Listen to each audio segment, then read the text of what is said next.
ओम शांति। आज बाबा की मुरली हम बच्चों को रोज नई नई बातें जीवन में धारण करने की प्रेरणाएं देती है। रोज के बाबा के वर्शंस नया खजाना देता है। विचार सागर मंथन करने के लिए नई नई बातें मिलती है, पॉइंट्स मिलती है और बाबा रोज मुरली के द्वारा नवीनता का अनुभव कराते हैं। आज बाबा हम सभी बच्चों को पूछते हैं कि ड्रामा के किस राज को समझने वाले कौन सी राय किसी को भी नहीं देंगे। ड्रामा के किस राज को जानने वाले, राज को समझने वाले कौन सी राय किसी को भी नहीं देंगे। उत्तर है जो समझते हैं कि ड्रामा में जो कुछ पास्ट हो गया वह फिर से रिपीट होगा। जो कुछ पास्ट हो गया वह फिर से रिपीट होगा। वह कभी किसी को भक्ति छोड़ने की राय नहीं देंगे। जब उनकी बुद्धि में ज्ञान अच्छी रीति बैठ जाएगा, समझेंगे हम आत्मा है, हमें बेहद के बाप से वर्षा लेना है।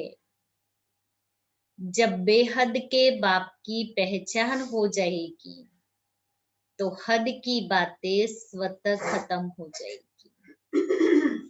मीठे बच्चे, तुम्हें अभी बाप द्वारा दिव्य दृष्टि मिली है। उस दिव्य दृष्टि से ही तुम आत्मा और परमात्मा को देख सकते हो। ओम शांति। अपनी आत्मा के स्वधर्म में बैठे हो। हम अपनी आत्मा स्वधर्म में बैठे हैं।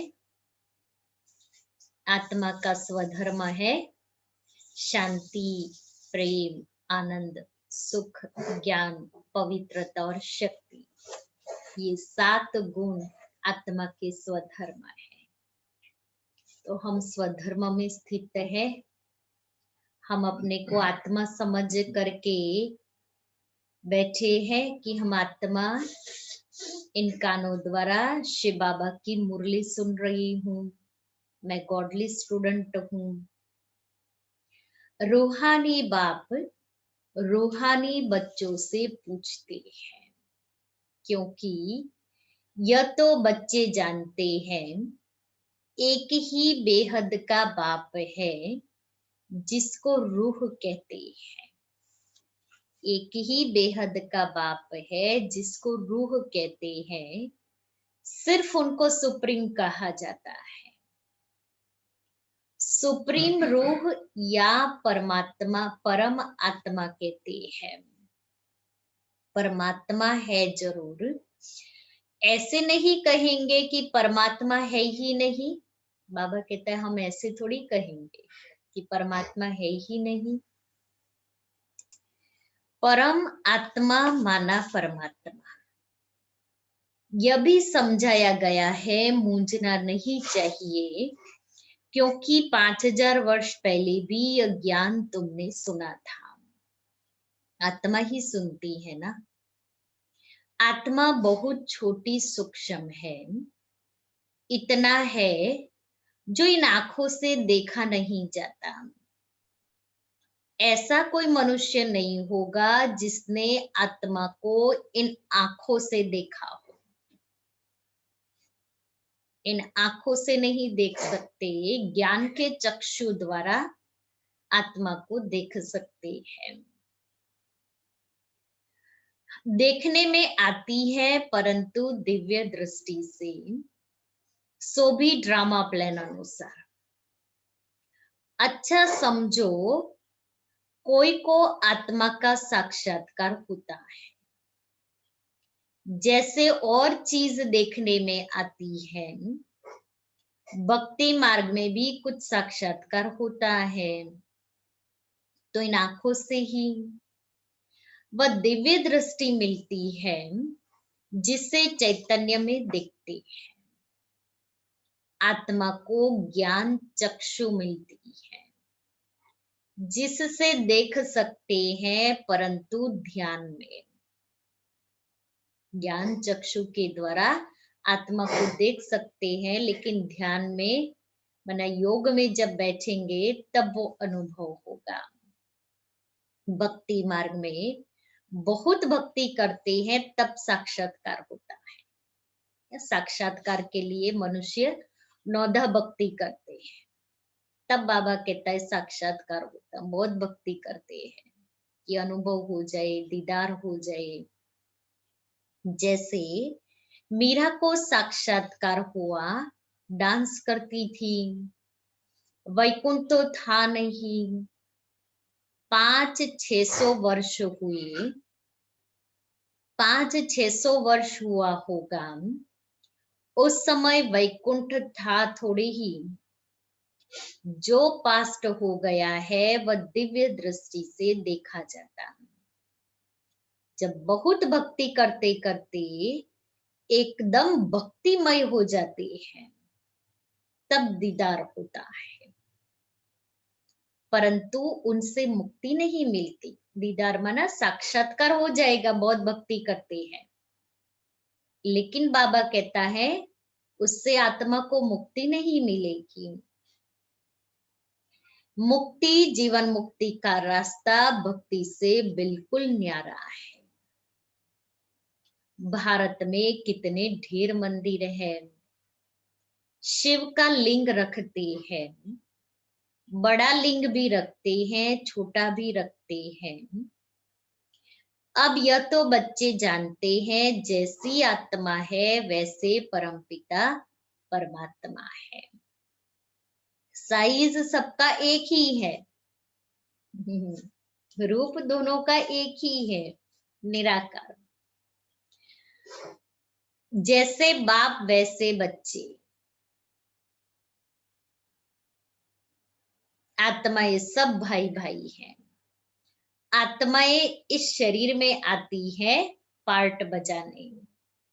ये समझने की बातें हैं कि साइज भले एक जैसा हो, लेकिन वो पार्ट बजाने के शरीर में, पार्ट बजाने के लिए शरीर में नहीं आता है, और हम बच्चे पार्ट बजाने के लिए शरीर में आते हैं। यह कोई भक्ति मार्ग की दंत कथाएं नहीं है। ज्ञान मार्ग की बातें सिर्फ एक बाप ही समझाते हैं। पहले पहले समझाने वाला बेहद का बाप निराकार ही है। उनके लिए पूरी रीति कोई भी समझ नहीं सकते। कहते हैं वह तो सर्वव्यापी है। यह कोई राइट नहीं है। बाप को पुकारते हैं, बहुत प्यार से बुलाते हैं। कहते हैं बाबा आप जब आएंगे तो आप पर हम वारी जाएंगे। मेरा तो आप, दूसरा न कोई। तो जरूर उनको याद करना पड़े ना। 2 दिन पहले बाबा ने कहा था मैं तुमको वायदा याद दिलाने आया हूं। तो हमने कौन सा वायदा किया? मेरा तो एक आप, दूसरा न कोई। ये खुद भी कहते हैं, हे बच्चों, आत्माओं से ही बात करते हैं। इसको रूहानी नॉलेज कहा जाता है। गाया भी जाता है, आत्मा और परमात्मा अलग रहे बहुकाल। यह भी हिसाब बताया है। बहुत काल से बहुत आत्माएं अलग रहती है। जो ही फिर इस समय बाप के पास आई हो फिर से राजयोग सीखने, यह टीचर सर्वेंट है। टीचर हमेशा ओबीडियंट सर्वेंट होते हैं। बच्चों को पढ़ाने आते हैं ना, सिखाने आते हैं। तुम कितना, बाप भी कहते हैं हम तो सब बच्चों का सर्वेंट हूं, तुम कितना हुज्जत से बुलाते हो, हे पतित पावन आकर हमको पावन बनाओ। सब है भक्तियां, कहते हैं हे भगवान आओ हमको फिर से पावन बनाओ। पावन दुनिया स्वर्ग को, पतित दुनिया नरक को कहा जाता है। यह सब समझने की बातें हैं। यह कॉलेज अथवा गॉड फादरली यूनिवर्सिटी है। इसकी एम ऑब्जेक्ट है मनुष्य से देवता बनना। बच्चे निश्चय करते हैं हमको यह बनना है। जिसको निश्चय ही नहीं होगा वह स्कूल में बैठेगा क्या? एम ऑब्जेक्ट तो बुद्धि में है।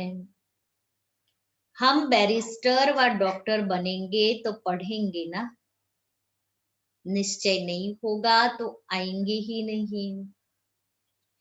तुमको निश्चय है हम मनुष्य से देवता, नर से नारायण बनते हैं। यह सच्ची सच्ची सत्य नर से नारायण बनने की कथा है। वास्तव में यह है पढ़ाई, परंतु इनको कथा क्यों कहते हैं? या बाप आकर के पढ़ाई पढ़ाते हैं तो कथा क्यों कहते हैं? क्योंकि 5000 वर्ष पहले भी सुनी थी। 5000 वर्ष पहले भी ये ज्ञान सुना था। 84 जन्मों की कहानी सुनी थी, पास्ट हो गई है। पास्ट को कथा कहा जाता है। जो पास्ट में अभी भी जो सुनाते हैं वो क्या है? दुनिया में मनुष्य जो सुनाते वो क्या है? पास्ट में जो बातें हो गई हैं वही कथा स्वरूप में सुनाते हैं।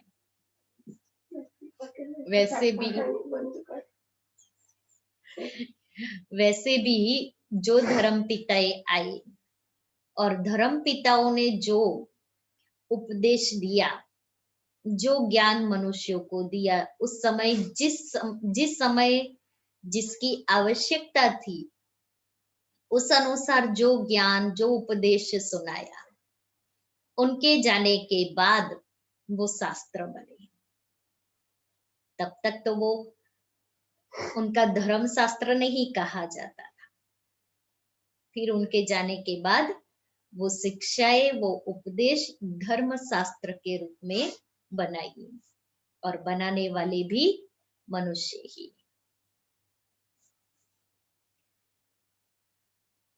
तो बाबा कहता है कि पास्ट को कथा कहा जाता है।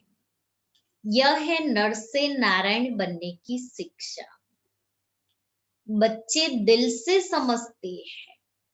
क्या समझते हैं दिल से? नई दुनिया में देवताएं, पुरानी दुनिया में मनुष्य रहते हैं। देवताओं में जो गुण है वह मनुष्यों में नहीं है, इसलिए उनको देवता कहा जाता है। मनुष्य देवताओं के आगे नमन करते हैं। आप सर्वगुण संपन्न हो, फिर अपने को कहते हैं हम पापी नीचे हैं। देखो तो, मनुष्य ही कहते हैं, देवताओं को तो नहीं कहेंगे कि हम पापी नीचे हैं। आप सर्वगुण संपन्न, 16 कला संपूर्ण, संपूर्ण निर्विकारी, और मुझे निर्गुण हारे में कोई गुण नहीं, हम पापी नीचे हैं। तो देवता ये थे सतयुग में, कलयुग में हो न सके। परंतु आजकल तो सबको श्री श्री कह देते हैं। श्री माना श्रेष्ठ। अब उनको पता नहीं है कि श्री किसको कहा जाता है, ज्ञानी नहीं है, इसलिए सबको श्री श्री कहते हैं। सर्वश्रेष्ठ तो भगवान ही बना सकते हैं। श्री श्री माना श्रेष्ठ थे, श्रेष्ठ सर्वश्रेष्ठ तो भगवान ही बनाते हैं, देवता बना देते। श्रेष्ठ देवता सतयुग में थे। इस समय कोई मनुष्य श्रेष्ठ है नहीं। तुम बच्चे अभी बेहद का संन्यास करते हो। तुम बच्चे अभी बेहद का संन्यास करते हैं, सारी पुरानी दुनिया का संन्यास। तुम जानते हो यह पुरानी दुनिया खत्म होने वाली है, इसलिए इन सबसे वैराग्य है। वह तो है हठयोगी सन्यासी, घर बार छोड़ निकले, फिर आकर महलों में बैठे हैं, क्योंकि फिर बड़े बड़े आश्रम बनाते हैं, इसलिए बाबा कहता है महलों में बैठे हैं। नहीं तो कुटिया पर कोई खर्चा थोड़ी लगता है, कुछ भी नहीं। एकांत के लिए कुटिया में बैठना होता है, न कि महलों में। बाबा की भी कुटिया बनी हुई है, कुटिया में सब सुख है ना। ब्रह्मा बाबा मधुबन पांडव भवन में बाबा की कुटिया है ना, कितनी छोटी है।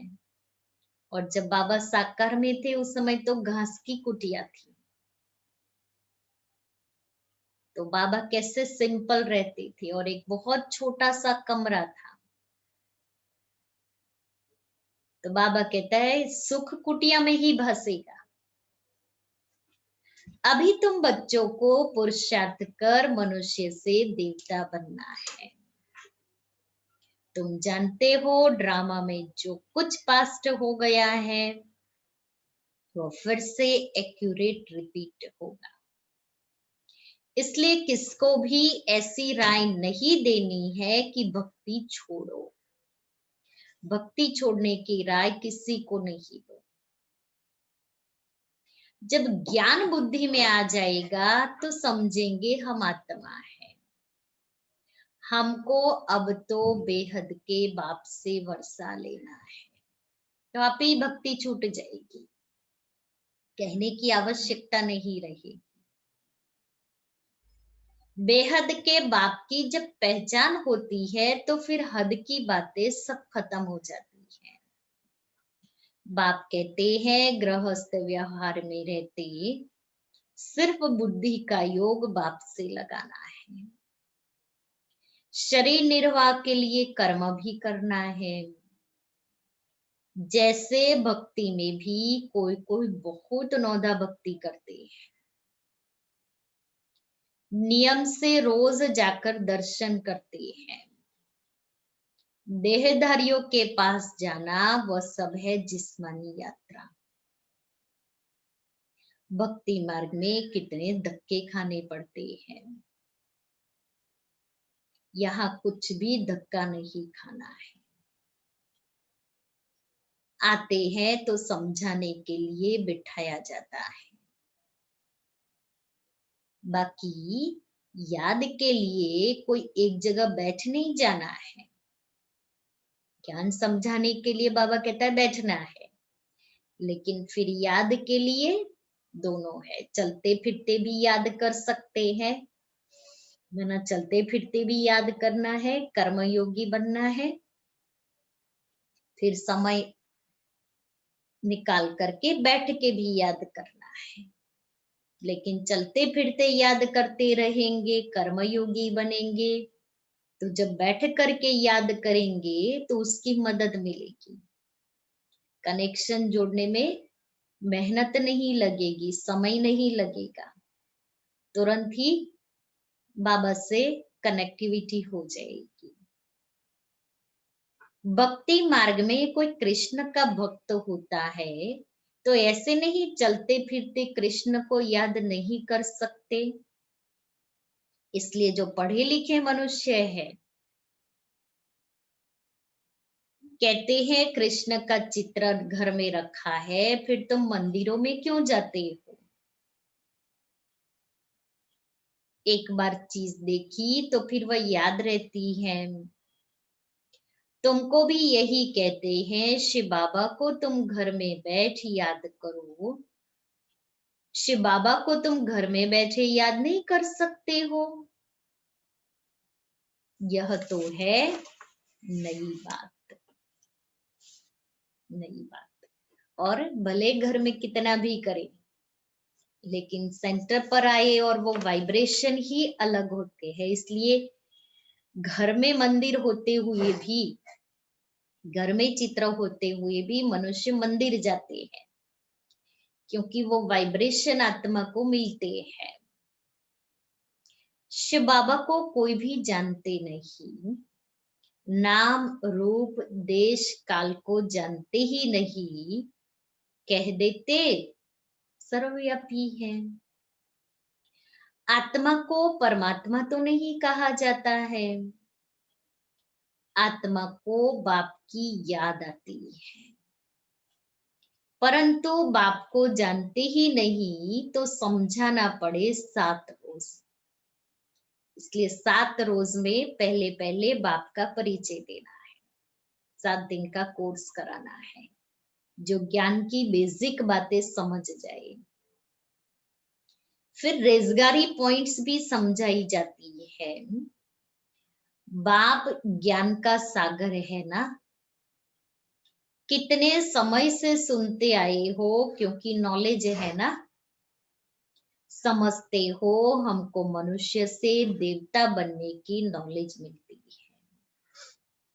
बाप कहते हैं तुमको गुह्य गुह्य बातें समझाती, गुह्य गुह्य। बाप कहते हैं तुमको नई नई नई गुह्य बातें सुनाते हैं। मुरली तुमको नहीं मिलती है तो तुम कितना चिल्लाते हो। उस समय तो इतने साधन थोड़ी ही थे जो तुरंत ही मुरली मिल जाए। बाप कहते हैं तुम बाप को तो याद करो। मुरली पढ़ते हो फिर भी भूल जाते हो। पहले पहले तो ये याद करना है मैं आत्मा हूं, इतनी छोटी बिंदी हूं।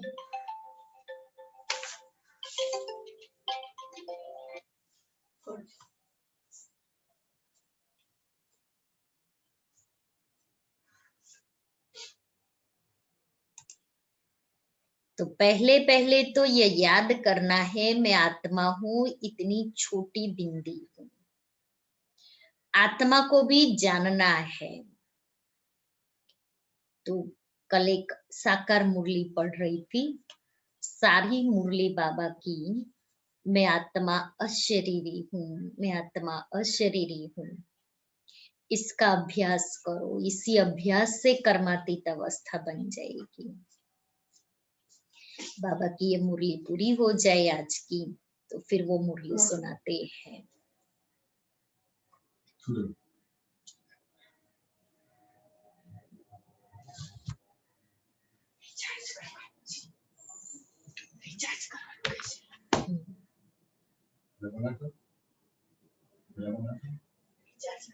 कहते हैं इनकी आत्मा ने कल दूसरे में प्रवेश किया।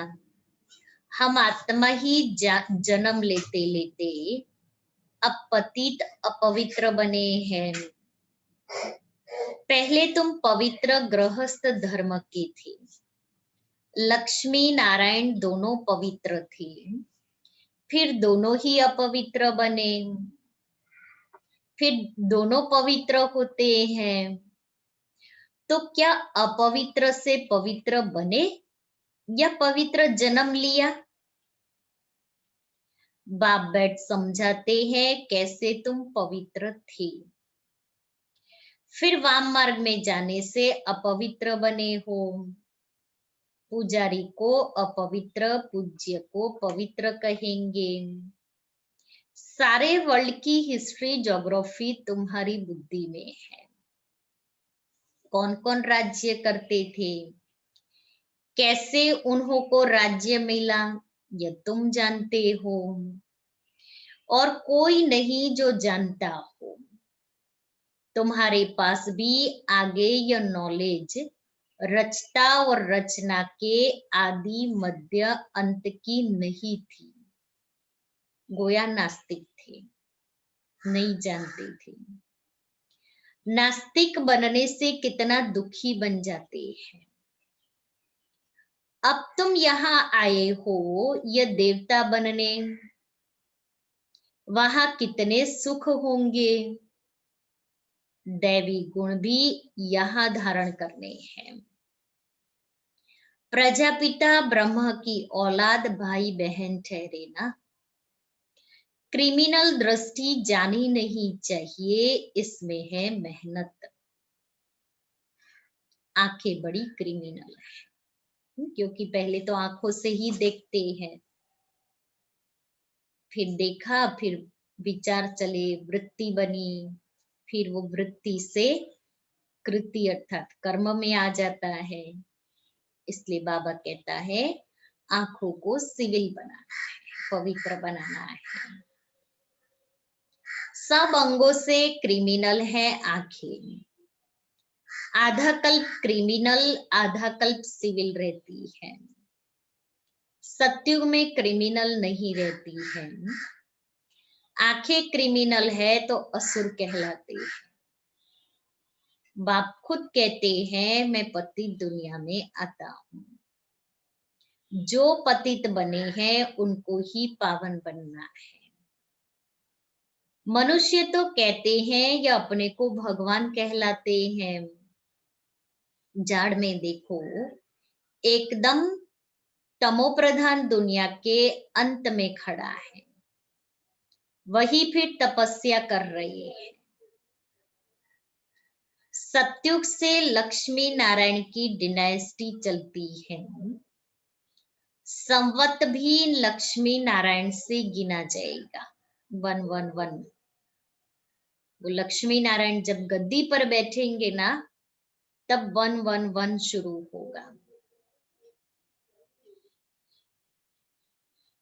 इसलिए बाबा कहते हैं लक्ष्मी नारायण का राज्य दिखाते हो तो लिखो इससे 1250 वर्ष के बाद त्रेता।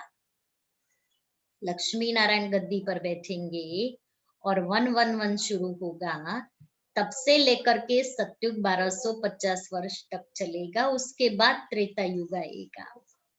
मना बाबा ने वो क्लियर किया। बाबा कहते हैं लक्ष्मी नारायण का राज्य दिखाते हो तो लिखो, इससे शास्त्रों में फिर लाखों वर्ष लिख दिए हैं। रात दिन का फर्क हो गया ना। ब्रह्मा की रात आधा कल्प, ब्रह्मा का दिन आधा कल्प। यह बातें बाप ही समझाते हैं। फिर भी कहते हैं मीठे बच्चे अपने को आत्मा समझो, बाप को याद करो। उनको याद करते करते तुम पावन बन जाएंगे, फिर अंतमति सुगति हो जाएगी। बाबा ऐसे नहीं कहते यहाँ बैठ जाओ। सर्विसेबल बच्चों को तो बिठाएंगे नहीं। सेंटर्स, म्यूजियम आदि खोलते रहते हैं, कितने को निमंत्रण बांटते हैं, आकर गॉडली बर्थ राइट विश्व की बादशाही लो। तुम बाप के बच्चे हो, बाप है स्वर्ग का रचयिता, तो तुमको भी स्वर्ग का वर्षा चाहिए, होना चाहिए। बाप कहते हैं मैं एक ही बार स्वर्ग की स्थापना करने आता हूँ। एक ही दुनिया है जिनका चक्र फिरता रहता है। मनुष्यों की तो अनेक मतें, अनेक बातें हैं। मत मतांतर कितने हैं। इसको कहा जाता है अद्वैत मत। झाड़ कितना बड़ा है। कितनी टालटालियां निकलती हैं, कितने धर्म फैल रहे हैं। पहले तो एक मत एक राज्य था।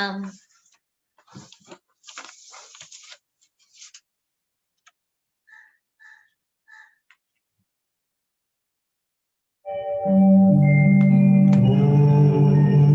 शांति शांति। ओम शांति शांति। अंतर मन में ज्योति जगा लो, होगा दूर अंधेरा।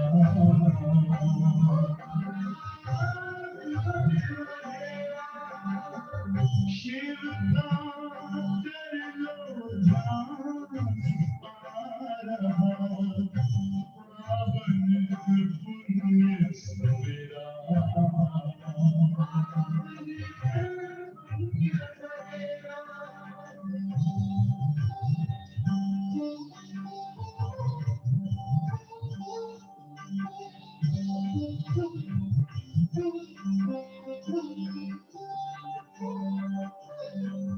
तुम हो कौन, कहाँ से आए, अपने आप को जानो। राजयोग के द्वारा खुला, वर्ग में पहचानो।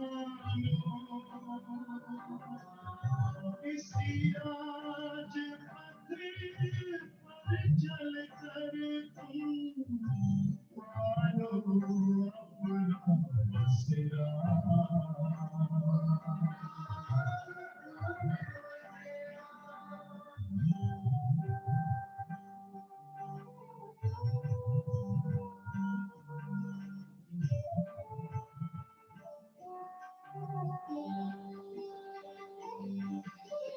तुम हो आत्मा तन से न्यारे, परमात्मा को प्यारे।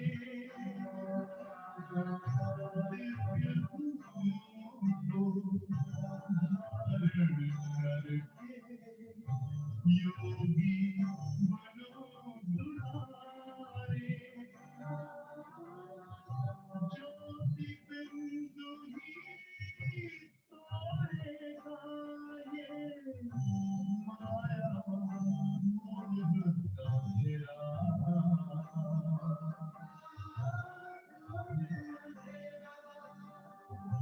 अंतर मन में ज्योति जगा लो, होगा दूर अंधेरा।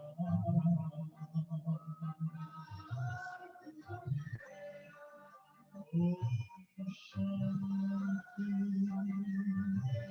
ओम शांति। ओम शांति। तो बाबा कहता एक मत एक राज्य, सारे विश्व पर इनका राज्य था।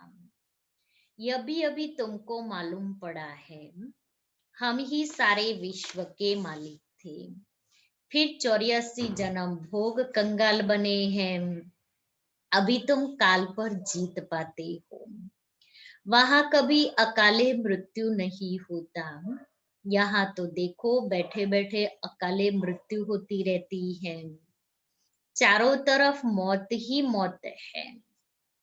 वहां ऐसे नहीं होता, पूरी एज लाइफ चलती है, माना 150 वर्ष की आयु तो 150 वर्ष तक चलती है, अकाले मृत्यु नहीं होती। भारत में प्यूरिटी पीस प्रॉस्पर्टी थी। 150 वर्ष एवरेज आयु थी, अभी कितनी आयु रहती है। ईश्वर ने तुमको योग सिखाया तो तुमको योगेश्वर कहते हैं। वहां थोड़ी कहेंगे इस समय तुम योगेश्वर हो, तुमको ईश्वर राजयोग सिखा रहे हैं, फिर राज राजेश्वर बनना है। अभी तुम ज्ञानेश्वर हो, फिर राजेश्वर अर्थात राजाओं का राजा बनेंगे। अच्छा, मीठे मीठे सिक्के दे बच्चों प्रति माता पिता बाप दादा का याद प्यार और गुड मॉर्निंग।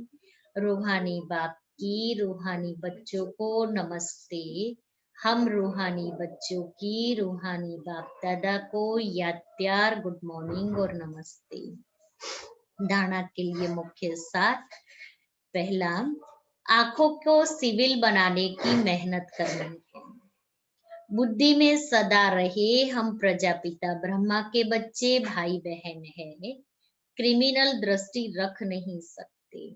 दूसरा, शरीर निर्वाह अर्थ कर्म करते बुद्धि का योग एक बाप से लगाना है। हद की सब बातें छोड़ बेहद के बाप को याद करना है। बेहद का सन्यासी बनना है। वरदान, सदा अतीन्द्रिय सुख के झूले में झूलने वाले संगम युग की सर्व अलौकिक प्राप्तियों से संपन्न भव। जो बच्चे अलौकिक प्राप्तियों से सदा संपन्न है वो अतीन्द्रिय सुख के झूले में झूलते रहते हैं। जैसे जो लाडले बच्चे होते हैं उनको झूले में झुलाते हैं, ऐसे सर्व प्राप्ति संपन्न ब्राह्मणों का झूला अतीन्द्रिय सुख का झूला है। इसी झूले में सदा झूलते रहो। इंद्रियों से परे का सुख अतीन्द्रिय सुख। बाबा कहता है इसी में सदा झूलते रहे, कभी भी देह अभिमान में नहीं आना। जो झूले से उतरकर धरती पर पांव रखते हैं वो मैले हो जाते हैं। ऊंचे से ऊंचे बाप के स्वच्छ बच्चे सदा अतीन्द्रिय सुख के झूले में झूलते, मिट्टी में पांव नहीं रखते। स्लोगन है, मैं त्यागी हूं, इस अभिमान का त्याग ही सच्चा त्याग है। मैं त्यागी हूं, इसका भी अभिमान नहीं आए कि मैंने इतना त्याग किया है, वही सच्चा त्यागी है। ओम शांति।